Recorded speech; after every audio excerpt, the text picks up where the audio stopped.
together we stand stronger. Our love for these islands lasts forever. We got hope and we got life. Carrico will rise, my sweet paradise. Whoa. My people, we gonna rise up, bring back beauty in we eyes, my sweet paradise. Whoa. Down in the Caribbean Sea, our spirit strong and free. We stand in unity, yeah. Down in the Caribbean Sea, we building back our legacy with help from everybody. Throughout the hurt and pain, still our smiles remain, yes. We not go give up, we are go fight to keep our light shining bright. step by step, hand in hand, let's rebuild this island. Brick by brick we go harder, smarter, better and stronger. Wait and see, we go restore. Sweet little Carrico that we know. We got hope and we got life. Peace, magic will rise, my sweet paradise. Oh. My people, we gonna rise up, bring back beauty in we eyes, my sweet paradise. Oh.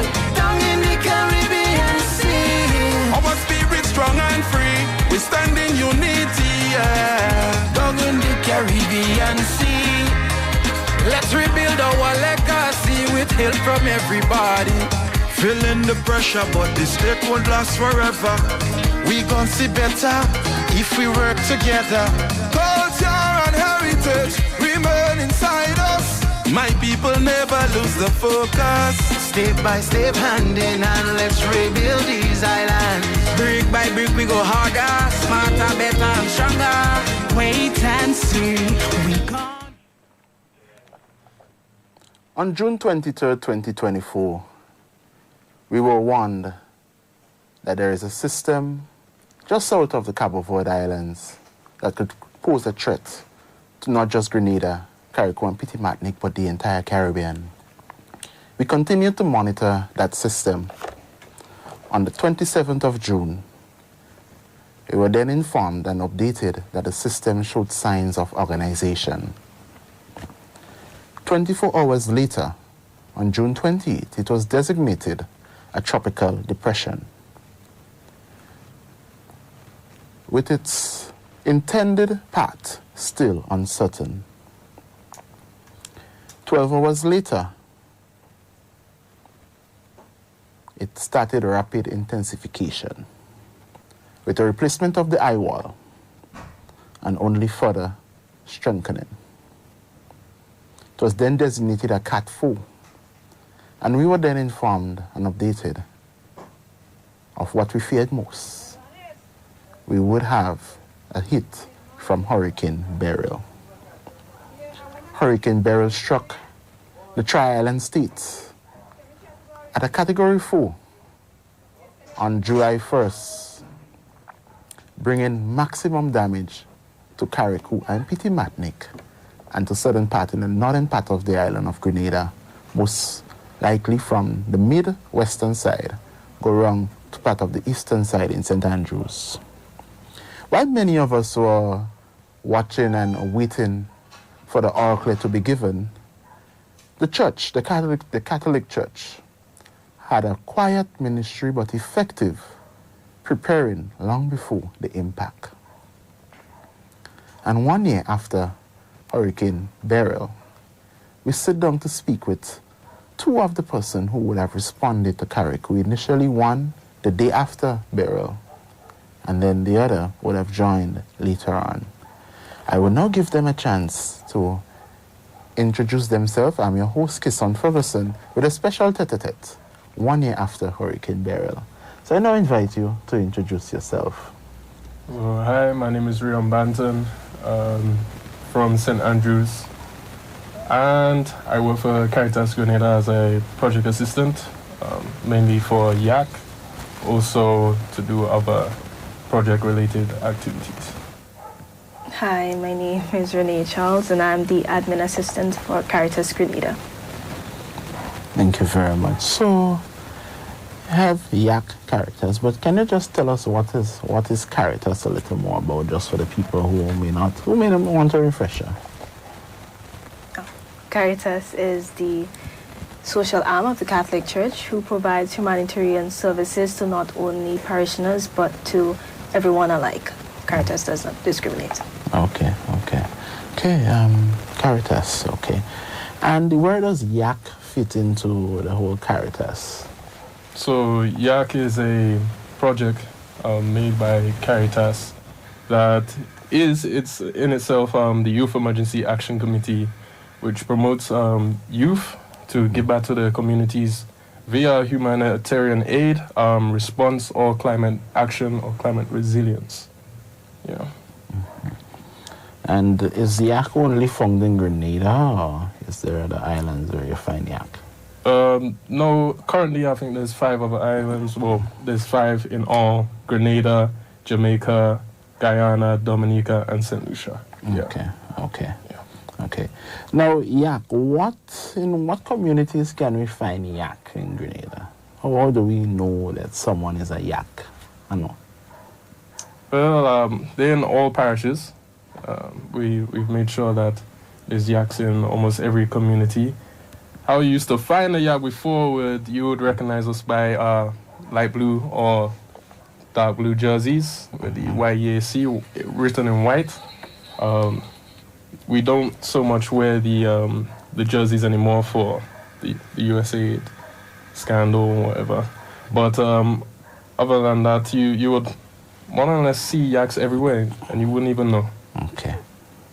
Okay. So I know that we are going to be touching something that is probably sensitive, something that is probably etched in your memories because of what you would have experienced. But I'd like to know, okay, at what point in last year, in June, was preparations done? What preparations were done to enable you to respond? Well, at first we would have mobilized YEACs, not in the sense of getting them on the road, but having meetings, general meetings, to find the focal points of each parish, each YEAC community itself, giving them a radio so that we could establish communication. Another thing we would have done is put team leads in each community. We even made a couple documents online so that people could make the before and after pictures. So in the initial phase, it was taking pictures of households or just general areas without damage, so that you could see the difference after the aftermath. Yeah. I'd say we also did trainings. Like a key aspect of the group, the organization, is the trainings, and I think that also prepared us because we had done so many refreshers, so many new trainings, such as first aid, light search and rescue, disaster management. I think these trainings really equipped us as youth to respond to the hurricane. You know, it's not always about doing the trainings, but putting it into action. And I think that was to reinforce our skills, reinforce our knowledge, and reinforce the purpose of the organization. Okay. Now, in terms of families, right? Hearing that, okay, there's a 99% chance that we may be affected by a hurricane system. What preparations did your families go into to prepare you all in the event that you all have to respond, that they were okay and you know you would not have to worry about them? What preparations was done? Our personal families or everybody? All your personal families. Okay. You want to go? Sure. We had stocked up on necessity foods, but not food that you would need stovetops to cook on, such as canned goods, also flashlights, batteries, extra batteries, power packs, any essential items that isn't perishable. One of the things that we did within the organization, YEAC, is family disaster plans. That was a key stepping stone into getting us prepared, because it basically is a landmark of all the necessities you need, all the things that you need to take care of prior to the event, you know, so all of these things go hand in hand. Yes, for myself, using the family disaster plan is basically just a general list of items that you need or would need in the event a hurricane is coming. We stored water in about 3 barrels. We would have bought a lot of tin foods, at least 2 weeks worth of tin food. Rice, flour, sugar, just the general essential items. Candles, a lot of people go for torches, but batteries do run out if they're not rechargeable. So candles was very much a help, also to get away the mosquitoes as well. So yeah, just those general items that work well. Okay. Aftermath. Yeah. Okay. So now I heard you said that team leads were established in different areas. So were the radios, and you said that there were radios given out. Were the radios only given to team leads or to all YEAC personnel? No, they were given to the team leads. We didn't have enough radios to basically give out to all the YEACs, but it's generally just to have the team lead with the radio, because we know that we would establish communication with them, and they're the ones who would establish communication with their community. Okay. So everything that goes to them from their group, we would find it out from the team leads. Okay. Yeah. Okay. So in other words, the team leads had a way of contacting the rest of the volunteers. Okay. Okay. So I know you said that you would have stocked up on perishables and so on. Yeah. I am kind of interested now. What was your feeling? You live in Grenville, right, St. Andrews. While during the passage of the system, what was it like for you? To be exact, I was very worried about my car. I was very worried about my car. I had styrofoam all over the car. But really, to be honest, this was my first hurricane, and of this magnitude anyway. So the preparation and actually feeling it, seeing the trees fall down, seeing random items end up in our yard, it was just like, it was kind of horrific. But when we went to Carriacou, that's when you really see the difference of how Grenada got hit as opposed to them. Okay. Yeah. Okay. So tell us, you said yes, you were prepared to respond, and I know there is what you call, there's supposed to be an activation. At what time between the 23rd and the 1st of July was YEAC activated? Well, to be honest, you could say on exact from the time that we got the go-ahead that you could leave your household, and YEAC was activated. And specific teams, even before the hurricane landed, they was activated in shelters, providing help in shelters, obviously writing down names, taking families' numbers, etc. So, very much.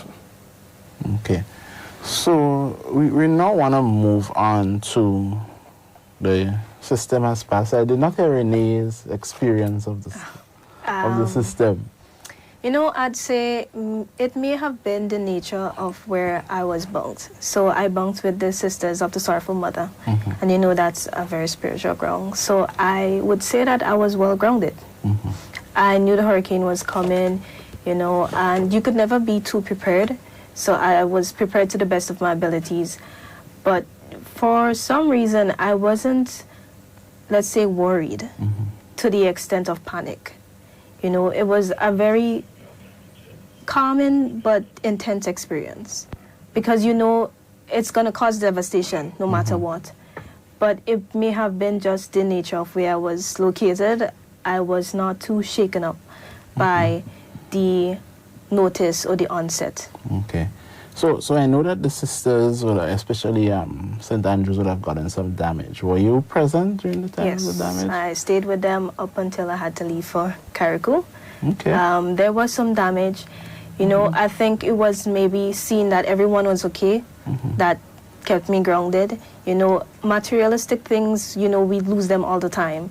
So it may have been because that it wasn't that anyone was physically harmed that I was okay. Okay. So I know you would have went up to Carriacou. Tell us, how did you get down from St. Andrews? Because I know there was a few broken trees. Yeah, I used my own vehicle to get down to town. I had to do a lot of rerouting on the way down to town. A lot of mango trees falling down, but I would say that a lot of communities did come together to get rid of the debris quite quickly. Actually, got down to town, and from there it was on the marina, and it was a lot of people, a lot of milk, a lot of. Okay, so how long were you at the yacht club? How long were you at the yacht club before leaving?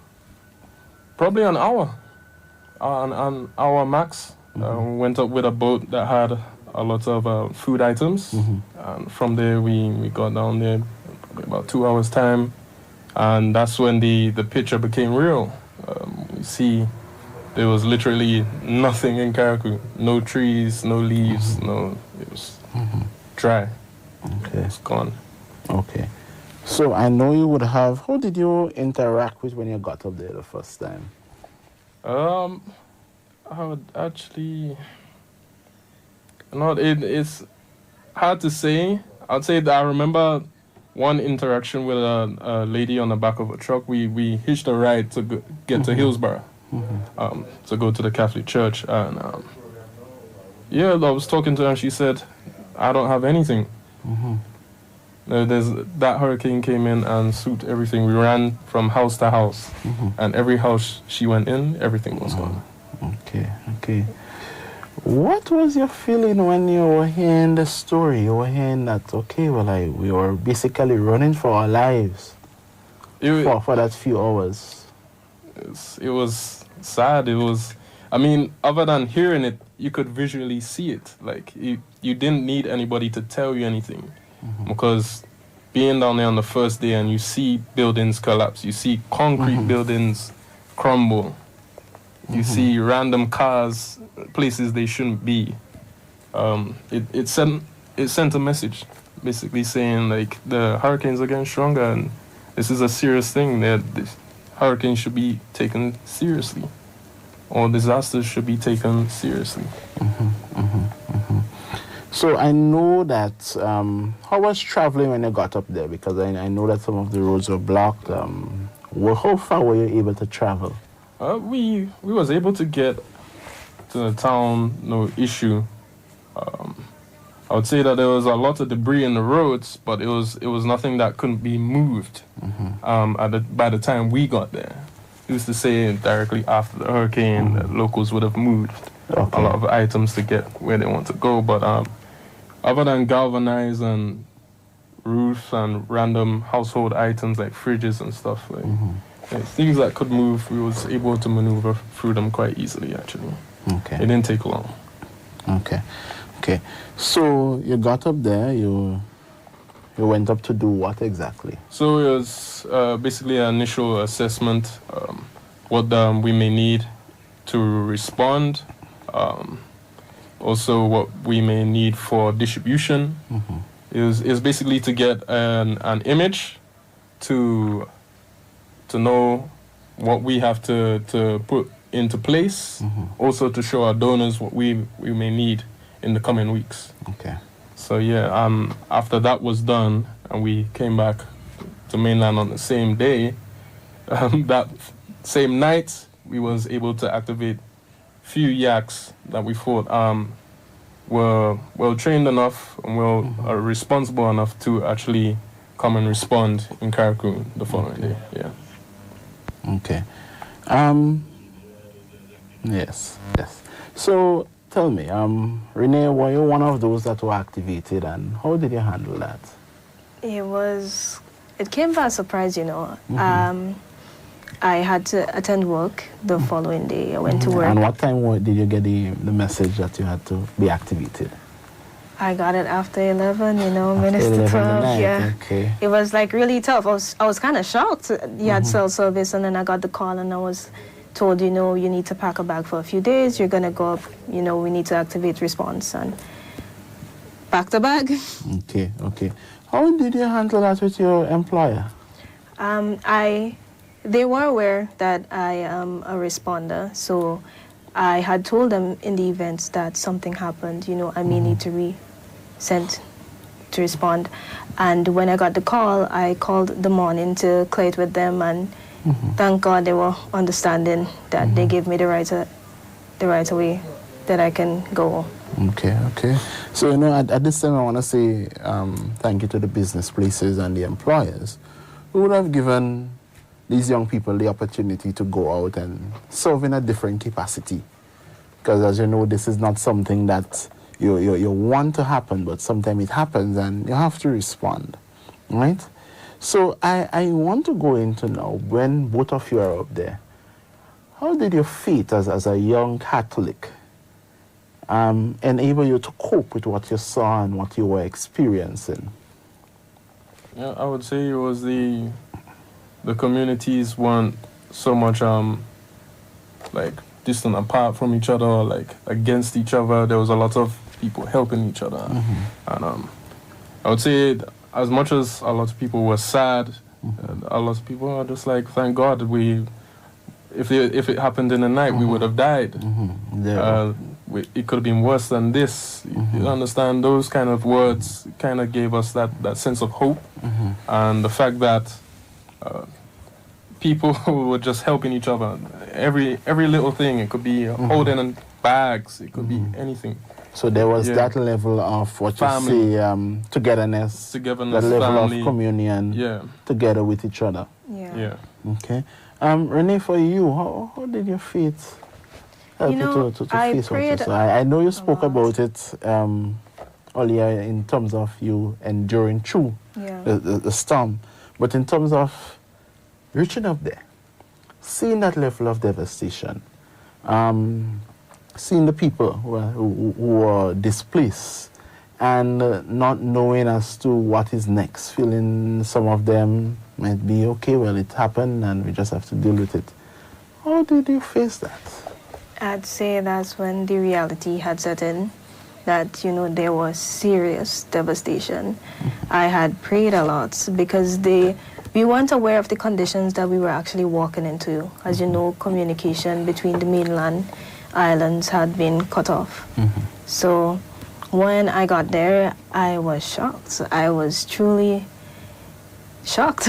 You know, thinking back, just a few months, the reality had set in that, you know, a hurricane happened last year, you know. Seeing the community of the people, I would never forget one of the last houses we distributed to, there were two elderly ladies, and their spirits were so high, you know, and I'd say that's one of the things that kept us going, knowing that we were making an impact, we were assisting, and it didn't just assist them, but it assisted us as well to cope with what had happened. You know, we had known like a lot of families up there, we have members up there, you know, PT Martinique was devastated as well. So all of these things, you know, meeting the people, seeing that they needed the assistance, they were helping themselves, working together as a community and being rooted in prayer. I prayed a lot. Okay, so, you know, it's interesting, and I when we come back, before we go for a break, but when we come back, I know that you all would have faced challenges while you were up there.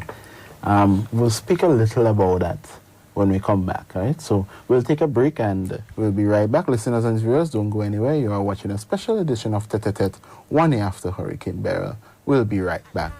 Unite. Together we stand stronger. Our love for these islands lasts forever. We got hope and we got life. Carrico will rise, my sweet paradise. Whoa. My people, we gonna rise up.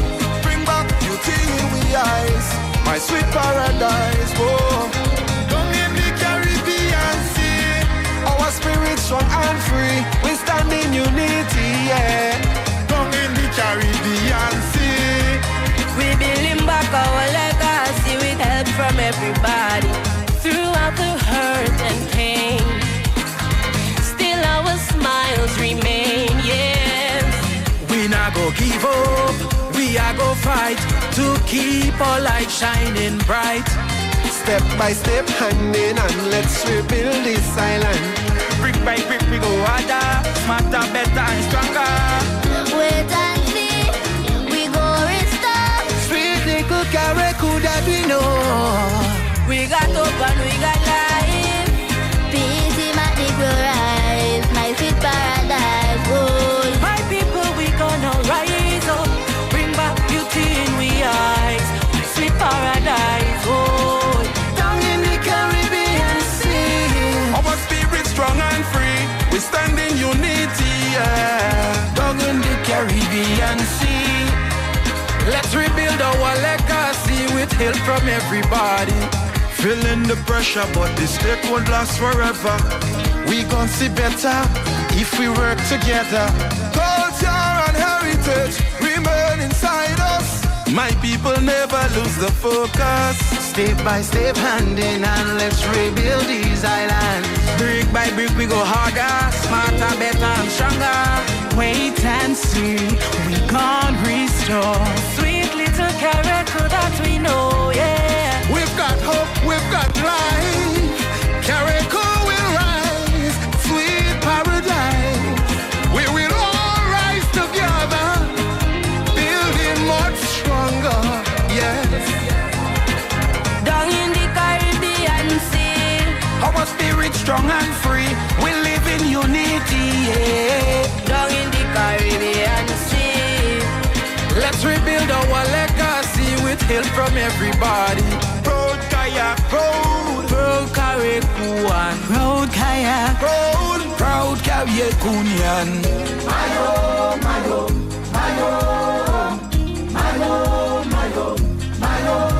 Carriacou will rise up. Welcome back, listeners and viewers. And if you're looking at the screen, looking at your TV, for those who are watching on TV, on Facebook, on YouTube, I know those on radio would not be able to see it. But we have some facts here, and we compliment Spice Weather. That's a Facebook page that, give regular weather updates. And Hurricane Beryl rainfall totals: 200 millimeters in Carriacou, 145 millimeters in the northern/northwestern part of the island, and 49 millimeters in the southern part of the island. Fact 1, Beryl is the earliest Category 4 hurricane on record. And as you see, the old record was set by Hurricane Dennis, and that was in July.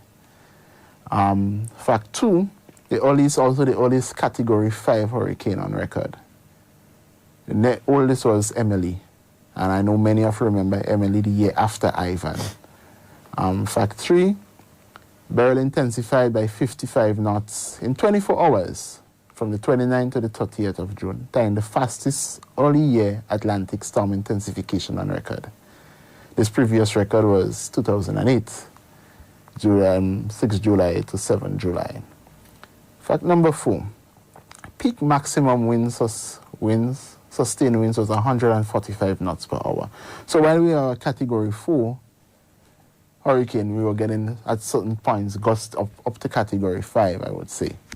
When that is the strongest sustained winds for an Atlantic hurricane prior to August. Right? The old record was set by Hurricane Emily again in July 2005, 140 knots. Then the lowest minimum central pressure, 932 millibars. And as you know, the lower the pressure, the stronger the system. And this value trails those of Hurricane Emily of 2005. So those are just some facts about Hurricane Beryl. And we gave those facts, thanks, compliments to Spice Weather Facebook page, to put into perspective the challenges that not just YEAC would face, but other first responders. Because, as you know, other entities wanted to respond. However, the issue was, where are they going to stay? What is the space? What is the situation like? Because, as you know, there was not a direct contact. There was no contact with Carriacou and Petit-Martinique. And this is what we had us to go. So therefore, as my friend here stated, he went up ahead for one day to do a damage assessment needs and then came back activated and show that, okay, there was a place to go. But we want to hear from them some of the challenges that they underwent. What were the challenges they faced when they were now back up and working on the ground? There was, want me to start off? There was like lots of cleaning and clearing and safeguarding. You know, when we got there, it wasn't a bed of roses. When we got there, I remember Rion had to walk to town from the port, from Terrell Bay Port, and no communication. So he left, and it was, is he coming back? Did he get lost, you know? And then he showed up, which was our next task, the conditions that we were about to live in. You know, when we got there was clearing for us to do, which took 2 days to clear. I'd say, you know, Rion could speak for all of us, you know, when we said like what we slept on, whatever we could have found. Whatever we could have found. Cardboard boxes. We didn't have any pillows. We was just cardboard boxes, sheets. I remember he mentioned to us. Take any pictures of yours? we had some pictures, but I mean, and when you're in the mix, you don't really think about it. It's, as she said on the first day coming down, we was requested, but we had no one to pick us up. So after sitting around for about 20 minutes or so, I was like, no, I've had enough of this. Decided to walk down to town, down to Father Andrew, and he wasn't home. But I was like, the team is on the fort. It's really hot. Those days after the hurricane it was awful. Yes. And you know, Carricou's double the heat of Grenada already. I was just like, you know, I ain't gonna have them on the team. I'm taking responsibility. I will take the vehicle and I'll go and pick them up. And that's what I did. And Father Andrew had no issue with that. Okay. And from there, living conditions, tables, cardboard boxes, anything that would give us the little comfort when we need to sleep. We're using basically our backpacks as pillows. Yeah, that happened to about 3-4 days. 3-4 days of that until we actually got some pillows, maybe a bed sheet or something. Mosquito nets? Yeah, mosquito nets was the main thing. The most essential. The building we was in, quite hot, so we had to leave the door open. But as you know, the Catholic Church is in Hillsborough, is right next to the swamp. And all that rain that accumulated from the hurricane, it kind of just spawned them. So I remember the first day we was eating corned beef and rice and on macaroni the on the far side. And it was 5 o'clock. It was like the first day we sat down, we prayed, and it was like, this is nice. 5 o'clock hit, and it was just mosquitoes. Everybody got up and started running. It was ridiculous. You could ask anybody. Those days after the hurricane, mosquitoes was, 5 o'clock, do not be outside. So I think something that we'll speak about later, but something that you need to have in your disaster kit is an insect repellent. Yeah. Repellent, I'd say the candle nets. repellent, the cream, and the netting. The netting was a savior in the night. Yeah. Okay. I want to get into also, yes, you're facing challenges, but how was that? You said there was YEAC in Carriacou, and was there YEAC in Pitimatnik also? Yes. Yeah. How were they able to use your presence? What did your presence do to them? What did your presence do to them? Were they feeling a sense of hope? Were they feeling a sense of joy? What in your mind and from your conversation with them, I'm sure, what were they going through? I would say most of the YEACs I encountered, they didn't seem too depressed or down. It was more like they was on the program with us. It was like, yes, we faced something really bad, but YEAC is here with us. We're one family. Let's do our mission, which is to help people. And we had some people in YEAC that didn't even have shoes. They were staying in their car, but they were still responding for the people at Carriacou and Petit Martinique. They were still on the program. They still followed their usual routine to respond. Okay. Yeah. Okay. Were there any, say, assistance given to them to help recover their lives, to go into that state of recovery. Yes.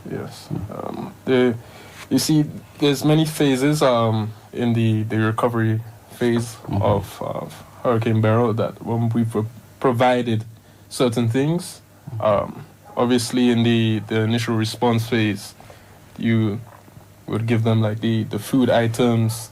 A big issue initially was Pampers for children, and obviously the children's milk, all those things.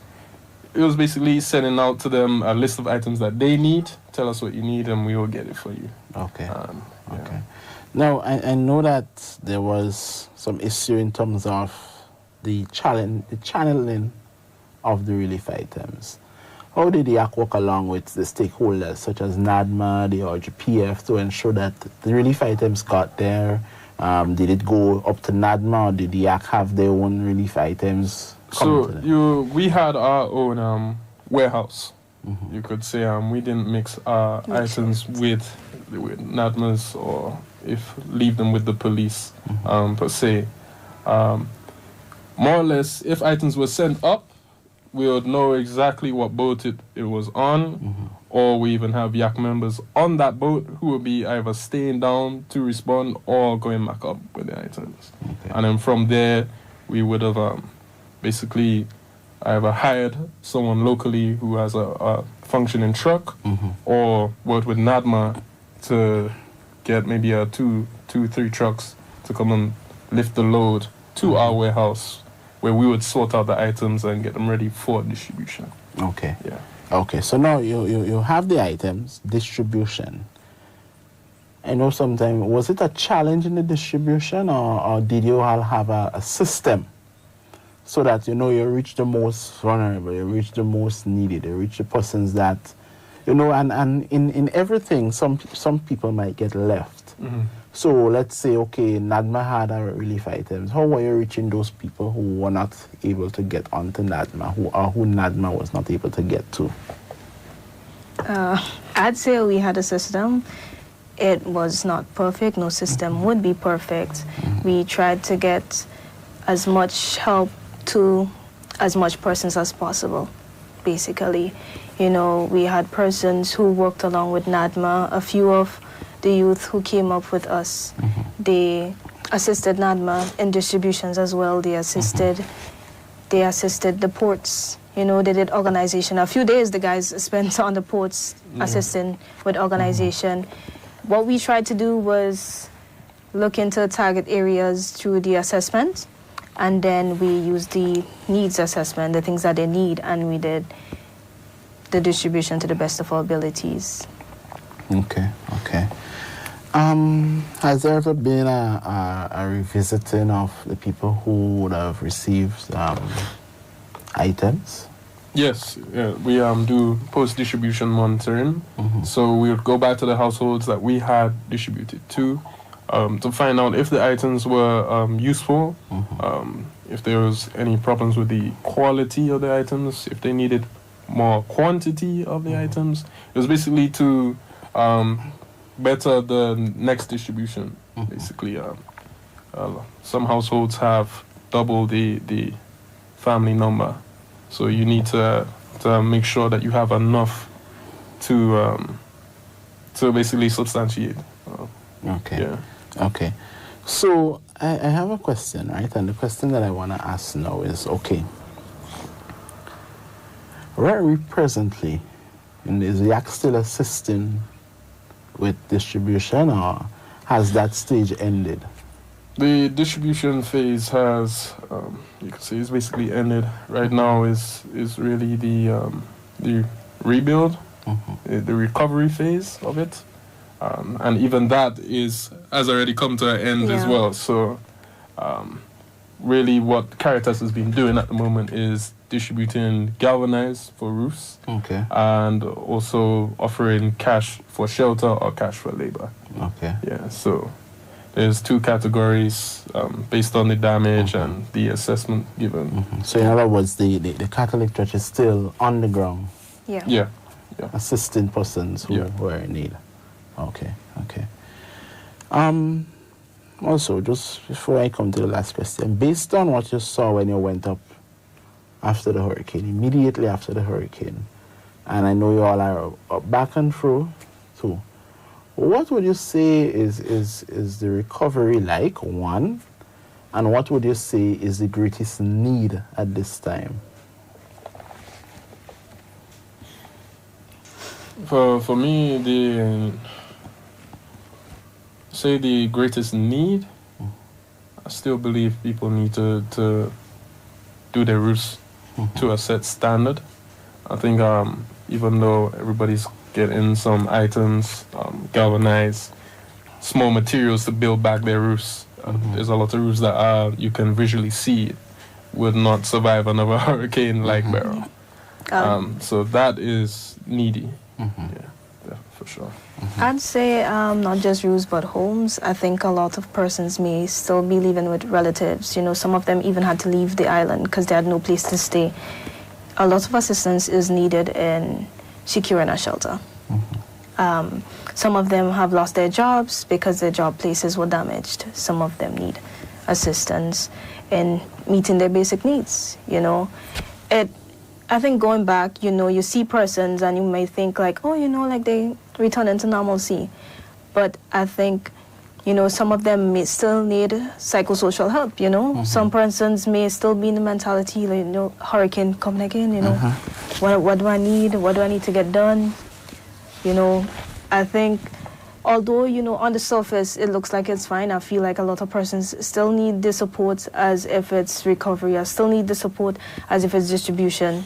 You know, some persons still struggling, honestly. I strongly believe that, you know, the shelter aspect is a really strong area, you know, because, you know, a lot of persons be like, oh, you know, not to get too political, they're relying on the government or they're waiting on the government, but some persons really have no other means to make it. You know, some persons really need just a small form of assistance. Maybe saying hello to them would help, you know, asking them, how you been lately, you know, because everything seems like it's turning back to normal because it has to, you know, you don't want to be stuck forever. But I think every time you see somebody or anytime you feel like or you know that you're able to assist, it's still recovery. 1 year does not fix everything. We still in recovery. Okay.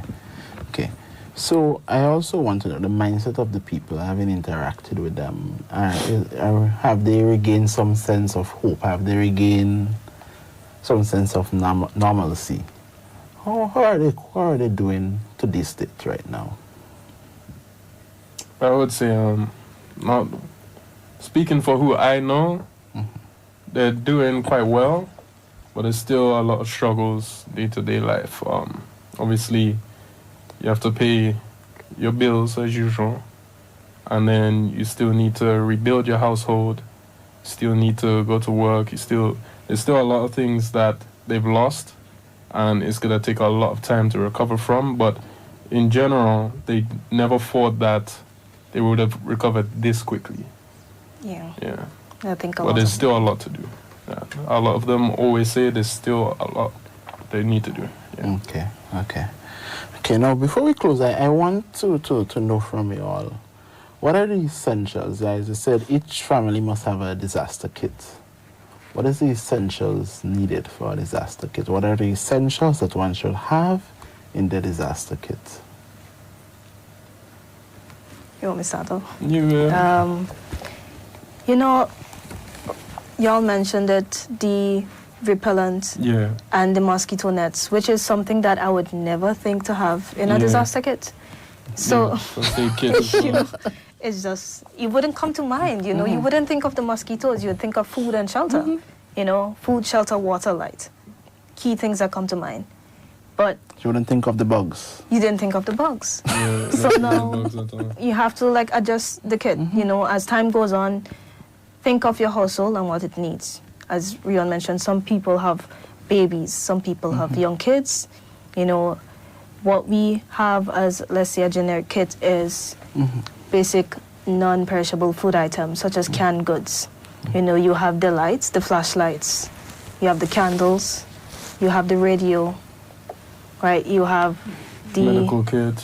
medical first aid kit, you know, emergency contacts, you also have those. And what you would do in the event that another hurricane happens or another disaster strikes, you know, you would need a plan. So try by searching for emergency disaster plan, and then basically cater it to your needs. Okay, so I'm glad you said that, because that was one of my things I want to ask you. What does a basic disaster plan entail? You do not have to go into, because each family will have a specific disaster plan when you have the basic, but there should be a foundation. Okay. What should a basic disaster family plan entails? So one of the forms that Caritas YEAC does is that they go into communities and do the community disaster plans, or you have the household disaster plans. Within the household disaster plans, you look at the hazards that your households are likely to be affected by and the ways to combat that. For example, if you have animals, you would untie them, right? So you start off with the hazards that your household would be likely to be affected by.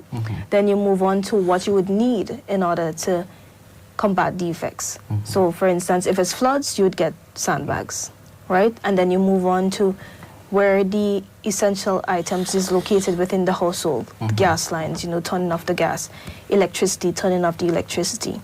Then you move on to your animals, pets, families, everybody, to get them covered. Emergency contacts. Where are they located? Where would you have to go in the event that something happens?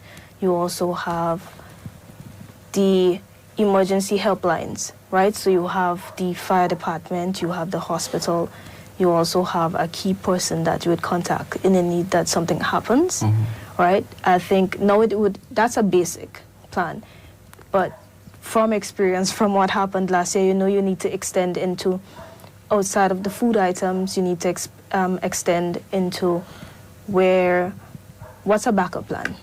You know, not just the basic plan, but a backup plan. Okay. And for persons watching on, Caritas is developing a disaster plan as we speak. There would be workshops, there would be seminars. What I would encourage you to do is to call Caritas, find out when is the workshop, while we would endeavor to announce the date. But it would be also nice if you know well ahead of time so that you can assign persons from your parishes to attend. You know, do not wait until it is announced and then persons, and we know the everyday life, persons are busy. So call Caritas, get the dates now and see who from your parish you can send, and they can come back to the parish and sensitize the parish on how to do a disaster plan. All right? I don't know if you all have anything to say before we wrap up. What would you like to say to especially to the people of Carriacou and Petit Martinique who are still, you know, facing that challenge of, or still going through some social trauma or some psychological trauma after experiencing Hurricane Beryl, or brutal Beryl? I'd say, you know, not to backtrack too much, but, you know, for Grenada too, because we know the St. Patrick's side was affected, so Grenada, Carriacou, and Petit Martinique community is key. I saw a lot of communities coming together to combat what had happened. Even my community, within a few hours, our roads were cleared, because it wasn't that it's in front of your house or my house, it was our houses. You know, the roads were clear instantly. Persons looked out for each other. If you needed a bottle of water, you could get some by me, I could give you some. So community is key, and once we have each other backs, we'll get through this. Okay. As she said, community is key. What affects you affects me. Community is key. Okay. Yeah. Well, thank you very much. Thank you very much for joining us on the program today. I hope that, you know, today's brief reflection, and not just brief reflection, but a matter of going forward, would have helped us to understand what Beryl did, and to help us understand as to what not limited to what can happen in the future as we face our hurricanes, earthquakes. You know, we are now, I see that there has been a surge of movement in the plate in the Caribbean. So we never know what could happen. We have Kikem-Genie, we have the one slipping Mount St. Catherine. So we are surrounded by these hazards that can happen at any time, and we need to be prepared. So Thank you, Renee and Rion. Thank you for having us. For joining us today from the Youth Emergency Action Committee, the one of Caritas's sub-unit, I should say. Yeah, Caritas project. And thank you for your service.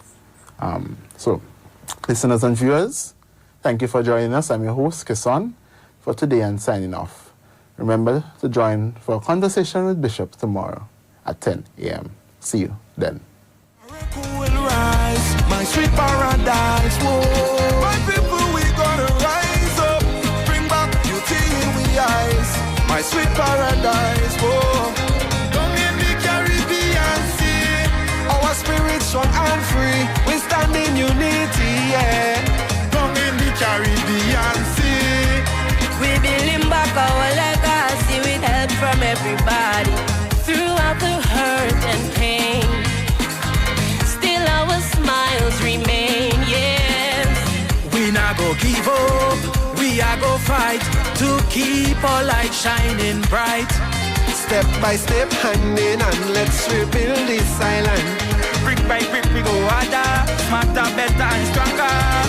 Wait and see, we go restore. Sweet little carrot could have been no. We got up and we got